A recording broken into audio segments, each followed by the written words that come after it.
আপনার সন্তানকে আপনি কখনোই অতিরিক্ত শাসন করতে যাবেন না। জি, আপনার নিজের সন্তান আপনার নিজের মৃত্যুর দায়ী হতে পারে। আপনার নিজের সন্তান আপনার আপনাকে মেরে ফেলতে পারে, খুন করে ফেলতে পারে। আপনার সন্তান আপনাকে। কেন? অতিরিক্ত শাসনের কারণে। সমাজের বৃদ্ধরা, সমাজের মুরব্বীরা বলে থাকেন যে সন্তানদেরকে কখনো মানে অতি ভালো যেন না, বা একদম ছেড়ে দিও না। সন্তানদেরকে শাসনের ভিতরে রাখো। কারা বলে? মুরব্বীরা বলে। তো আমরা কি করি না? ওনারা তো সন্তানদেরকে শাসনে রেখেছেন। কই, তারা তো ঠিক আছেন ভাই। তাদের জমানায় কিন্তু স্মার্টফোন ছিল না, তাদের জমানায় ইউটিউব ছিল না, তাদের জমানায় ফেসবুক ছিল না। এই যে আমার জমানায়, আপনার জমানায়, আমার সন্তানের জমানায় তো আরও আধুনিক হবে। আপনার সন্তানের জমানায় যতটুকু আছে। আমাদের ভোলা জেলাতে আপনি হয়তো বা জেনেছেন ইতিমধ্যে, আপনারা হয়তো বা জানেন, এটা পুরা বাংলাদেশ ভাইরাল হয়ে গেছে যে ছেলে বাবাকে মেরে ফেলেছে তো অতিরিক্ত শাসনের কারণে। একজন ব্যক্তি মাওলানা নোমানি, তিনি ভোলা সদর উপজেলার একটা মসজিদের ইমামতির দায়িত্ব পালন করতেন এবং সম্ভবত ফ্রিল্যান্সিং করতেন। বাকি সময়টুকু তিনি ফ্রি থাকতেন। তার একটা ছেলে সন্তান দুনিয়াতে আসে। সন্তানকে লেলে পেলে 14 বছরের বড় করেছেন। 14 বছর পর্যন্ত এই সন্তানকে তিনি তিনি আদর যত্নে বড় করেছেন। এই সন্তানকে তিনি মানুষ করার জন্য তিনি দেখেন যে আশেপাশের পোলাপানের কী অবস্থা, high high free fire, PUBG, high high নেশা, হাই হাই কিশোর গ্যাং, হাই হাই মানুষের সাথে ব্যবহার। আমার ছেলেকে আমি এরকম হতে দেবো না। কী করবেন? শাসনের উপরে রাখবো, যাতে করে কোনো অপরাধ না করতে পারে। যেই কথা হুজুরের সেই কাজ। তিনি বুঝ হওয়ার পর থেকে যে ছেলেকে শাসনের উপর রেখেছিলেন, 14 বছর পর্যন্ত তিনি একই শাসনের মাত্রাটা হয়তো বা তীব্র করে ফেলেছেন। ছেলে বাবাকে তার জন্য মেরে ফেলেছেন। বলছেন ভাই এত সহজ একটা ছেলে বাবাকে মেরে ফেলবে?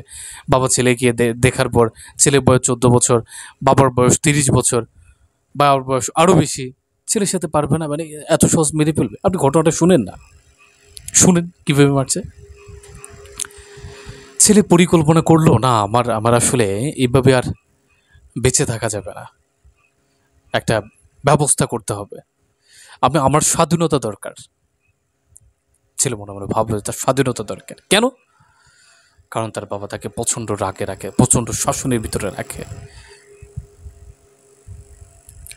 কিভাবে স্বাধীনতা?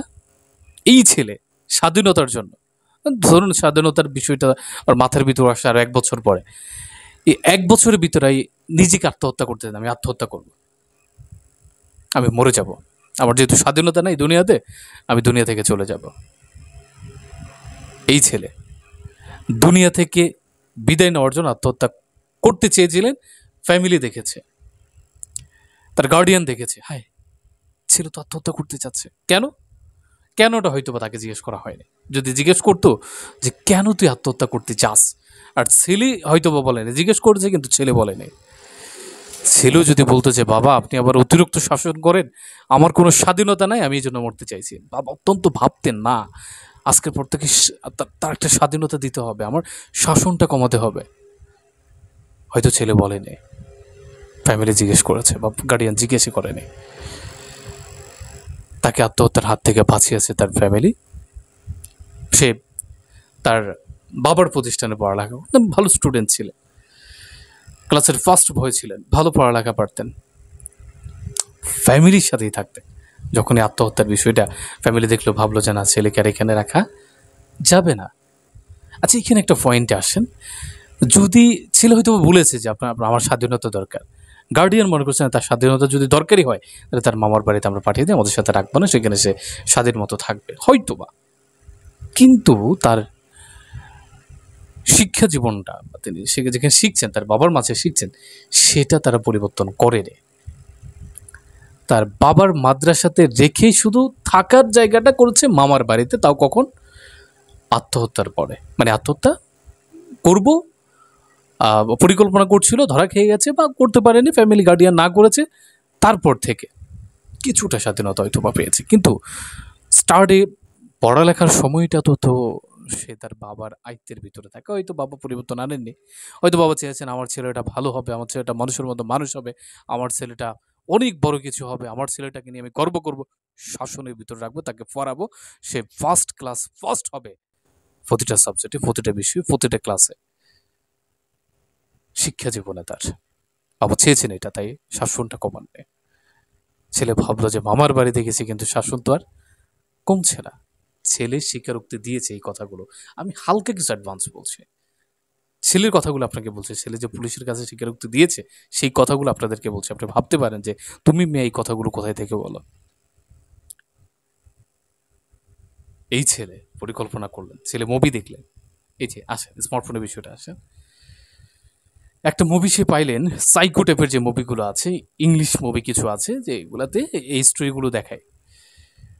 স্টোরিতে ছিল এরকম, তাকে তাকে কোনো স্বাধীনতা দিত না, প্রচুর প্যারার ভিতরে রাখতো, যাকে রাখতো সে কি করলো, পরিকল্পনা করলো তাকে কিভাবে মারা যায়। এই টাইপের একটা মুভি তার চোখের সামনে আসলো। কে এনে দিয়েছে ভাই? শয়তান এনে দিয়েছে। শয়তান তার ভিতর মাইন্ডসেটের ভিতরে কাজ করিয়ে দিয়েছে, সম্পূর্ণ কাজগুলো শয়তান করেছে। কারণ সে একটা আলেমের ছেলে, সে পড়ে মাদ্রাসায়, সে জানে আত্মহত্যা মহাপাপ, তারপরও তারপর এই কাজগুলো করছে। ওই যে যখন এই সাইকো মুভিটা দেখেছে, মুভির নাম সাইকো না, এই টাইপের মুভিটা দেখেছে, তখন সে পরিকল্পনা করলো, না এইভাবে আমার বাবাকে আমি মেরে ফেলবো আমার নিজের স্বাধীনতার জন্য। কিভাবে মারবে? একটা অস্ত্র তো দরকার। সে দারাজ থেকে একটা ছুরি অর্ডার করেছে, এই ছুরি দিয়ে তার বাবাকে মেরে ফেলবে। সে ওই মুভিতে দেখেছে যে তার কালো একটা পোশাক দরকার, টি শার্ট দরকার, শার্ট দরকার বা গেঞ্জি দরকার, যাতে করে রক্ত লাগার পর আমি যে বাহিরে বের হবো মানুষজন বুঝতে না পারে। সে সেটা ক্রয় করেছে, তাও মামার দোকান থেকে নিয়েছে, মামার দোকান আছে হয়তো বা গার্মেন্টস, সেখান থেকে নিয়েছে ছেলে স্বীকারোক্তি। ওই পার্সেলটা আসার কথা ছিল 4 তারিখে, সেদিন তার বাবাকে সে খুন করবে এরকম পরিকল্পনা ছিল, কিন্তু 4 তারিখে পার্সেলটা আসেনি, চুরিটা আসেনি, সেটা আসছে 5 তারিখে। দুর্ভাগ্যবশত সেদিন সে 5 তারিখে তার মা তার বাবার বাড়িতে বেড়াতে গেছে। ছেলে তো বলতেছে মহা সুযোগ, মাও নাই, ঘর খালি, বাবা ঘরে একা, এই তারিখটাই আমার পারফেক্ট একটা তারিখ, আমি এই তারিখটি কাজে লাগাই। ছেলে সহ চলে গেলেন মার সাথে তার নানা বাড়িতে। নানা বাড়িতে ছিল ভোলা জেলা তজুমুদ্দিনে, খাসুরাট বাজারের আশেপাশে কোনো একটা জায়গায়। ছেলে সেখান থেকে চলে গেলেন ভোলায়। উদ্দেশ্য কি? হ্যাঁ, রাত্রেবেলা বাবা ঈশ্বরের নামাজ পড়ে বাসায় ঢুকলেন। বাসায় ঢোকার পরে তিনি কম্পিউটার, ওই যে ফ্রিল্যান্সিং একটা কাজ করে, কম্পিউটার যে কোনো কাজ করে, সেখানে বসলেন। ছেলে বাসার ভিতরে ঢুকলেন পিছনের গেট দিয়ে, সামনের গেট বন্ধ ছিল। ছেলে জানে যে কোন জায়গা দিয়ে ঢুকতে হবে, কোথায় দিয়ে ঢুকতে হবে। ঢুকে বাবাকে ডাকলেন, রুমে গেলেন, ডাকলেন বাবারে, বাবা। বাবা বলেন কে? বাবা আমি, নাম বললেন, আমি আপনার ছেলে। ছেলে তো কি হয়েছে? ছেলে আসছে। বাপ দরজা খুলে দিলেন। দরজা খোলার সাথে সাথে ছুরি দিয়ে আঘাত, পেটে আঘাত করেছে। বাবা ছুরিটা ধরে ফেললেন, ধরার পরে ধস্তাধস্তি হয়েছিল, ওই দাঁড়ানো অবস্থা আছে। বাবা অনুরোধ করছিল যে বাপ তুই আমার মারিস না।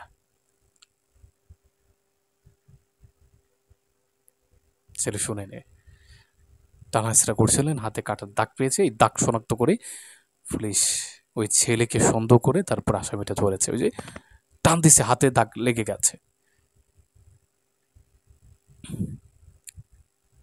তারপর ছেলে মুভিতে দেখছিলেন যে কোথায় আঘাত করলে একটা মানুষ সহজে মরে, ঘাড়ের পিছনে। আমাদের এখানে একটা পয়েন্ট আছে, এখানে যদি মারে, এখানে আমাদের নার্ভ সিস্টেম আছে, আমাদের ব্রেনটে যায়, এখানে আমাদের অনেক ব্রেইন আছে, এগুলোর উপর আঘাত করেছে, প্রচুর রক্তক্ষরণ হয়েছে। আশেপাশের একজন মহিলা শুনছিলেন, চিৎকার করছিল তখন, বাবা বাঁচাও বাঁচাও বলে। এই মহিলা সরাসরি বাসায় নিয়ে গিয়ে বাঁচায় গিয়েছিলেন, যা বললেন যে এরকম শব্দ শুনতেছি, তারা আসলেন। আস্তে আস্তে তত সময় রক্তক্ষরণ হয়ে তিনি সেখানে মৃত্যুবরণ করেন। উদ্দেশ্য কি ছিল ভাই? স্মার্টফোন। উদ্দেশ্য কি ছিল ভাই? সন্তানদেরকে অতিরিক্ত শাসন। আপনি শাসন করেন, শাসন করার 1 ঘন্টার মাথায়, আধা ঘন্টার মাথায় আবার সন্তানকে আদর করেন, আবার সন্তানকে বুঝান না, না আমি তোর বাপ, তোর প্রতি আমার ভালোবাসা আছে। হয়তো আল্লাহ রহমান সাহেব সেটা করেননি, বা করেছেন, পরিমাণে কম ছিল। আপনি বাবা যদি দেখে থাকেন, আপনার সন্তানকে কখনো অতিরিক্ত শাসন করতে যাবেন না। আপনি বাবা, আপনার যে ভিতরে একটা ভালোবাসা আছে সেটা সন্তানের প্রতি প্রকাশ করাবেন। আপনার সন্তানের হাতে যদি আপনি স্মার্টফোন দেন, প্রতিনিয়ত তদারকি করবেন যে আপনার সন্তান কোন টাইপের মুভি দেখে, সন্তান মোবাইলে কি করে, কিভাবে সময়টা কাটাচ্ছে, সেটা আপনার থেকে খেয়াল করতে হবে। যদি না করেন, হয়তোবা আল্লাহ না করুক, এই ঘটনাটা একজন ভোলা সদর থানার একজন কর্মরত দায়িত্বপ্রাপ্ত একজন পুলিশ বর্ণনা করেছেন। সেখানে শুনেছি, শোনার পর আমার মনে হলো যে তিনি তো আর বলেন নাই যে আপনার সন্তানদেরকে আপনি ভালোবাসেন, যে কথাগুলো আমি বললাম। ভাবলাম যেহেতু আমি ছোট মানুষ, আমি একটু বলি আপনাদেরকে, যদি একটু পরিবর্তন আনেন। যদি কোনো বাবা এরকম থাকেন যে না, আমার সন্তানকে আমি অতিরিক্ত শাসনে রাখছি, আমার ভালোবাসা ভিতরে কিন্তু সন্তানকে প্রকাশ করছি না, তাহলে আপনি ভুল করছেন। প্রকাশ করেন, আপনার ভালোবাসা প্রকাশ করেন আপনার সন্তানকে। রাগ করেন, করার পর আবার বুঝান যে না, আমার রাগ যা তার থেকেও বেশি তোর প্রতি আমার ভালোবাসা, আমি তোকে ভালো জানি। সন্তান যেন বোঝে না বাবা আমার বেস্ট ফ্রেন্ড, বাবা আমার ওয়ার্ল্ড, বাবা আমার পৃথিবী। ছেলে যেন আপনার ভালোবাসায়, আপনার রাগের থেকে আপনার ভালোবাসা কথা মনে করে আপনাকে উঁচু আওয়াজে কথা বলতো 3 বারের জন্য ভাবে। ভালো থাকবেন।